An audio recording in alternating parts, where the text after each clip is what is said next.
You're telling me there are more gaming handhelds coming? Hi guys, it's Jasmine from the Mirror Gaming team here, and I am at CES 2025 where AMD has announced a brand new Ryzen Z2 chip. These chips are a brand new iteration of the well-loved Ryzen Z1 chip, which you can find in a bunch of gaming handhelds. You get the brand new Z2 Go, which is a lower tier and it is a more budget-friendly option. Of course, you get the standard Z2 chip, which lies somewhere in the middle and gives you a similar performance to the Z1 Extreme Edition, and then you get the brand new Z2 Extreme chip. Some of these chips we're already seeing in action here at CES 2025 in the likes of the Lenovo Legion Go 2, the Lenovo Legion Go S. I spoke to Adam Kozak, Director of Product Marketing over at AMD, who was able to sit down and tell us a little bit more about this brand new line of processors. What are the key upgrades that we can physically see and feel between the Z1 and Z2 processors? We've improved the performance on the CPU and GPU, which means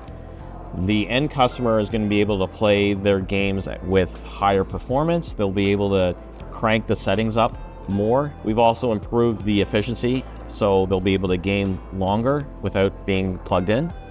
And then we've created different price points that the end customer can actually now buy a solution with a Z2 in it. Our Z2 Go was announced just the other day from Lenovo at an entry price point of $399. So it's allowing us now to create solutions of products that are faster, work longer off of battery, and address different price points. What performance can we expect to get when playing AAA titles using the Z2 Extreme? I don't think we've published anything, but we've got some examples here at CES that are running pretty fast, and then you throw in frame generation and you can start seeing frame rates above 60 frames per second in some of the latest titles, but it'll depend on what's your favorite title that you play.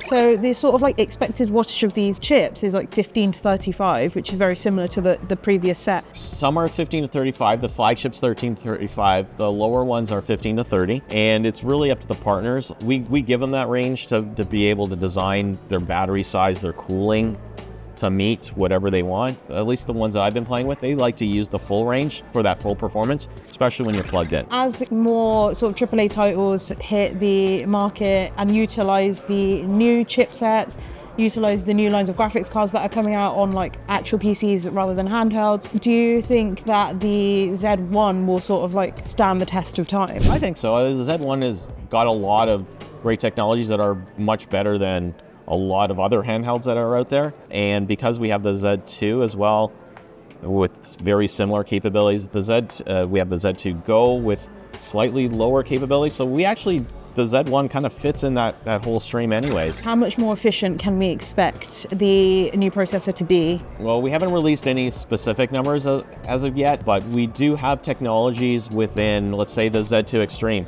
which uses our latest Zen 5 cores. We've actually split that full power cores and kind of a lower power cores. We call them the C cores. We actually have some pretty great innovations there that allow them to run very fast at very low power. So specifications wise, the Z1 Extreme seems to be quite similar to the Z2 standard chip. Can you highlight the main differences? It's very similar. You'll see some improvements in the software stack. So the good thing about these parts, and any APU really from AMD, is we get to use a lot of the great features that our discrete graphic cards get, and some of those features help the gaming experience. So even on handhelds, our HyperRX feature, which actually doubles the frames automatically in the games you play, works on these processors, and partners who use the latest Z2 processor will be able to run these latest technologies and the latest driver stacks. What do you think sort of created this handheld boom to restart? Because handhelds were so big in, I want to say, sort of like the 90s, early 2000s, and I think they kind of like died down for a little bit after the PlayStation Vita, and now this resurgence, where do you think that's actually come from? There were a lot of handhelds for a long time, and it's been a while. You've maybe had one from somebody else, but it was only one, and it just gives people more choice. People love to game, and they want to game wherever they are, especially with the performance we can get out of these Z2 and even the Z1 chips.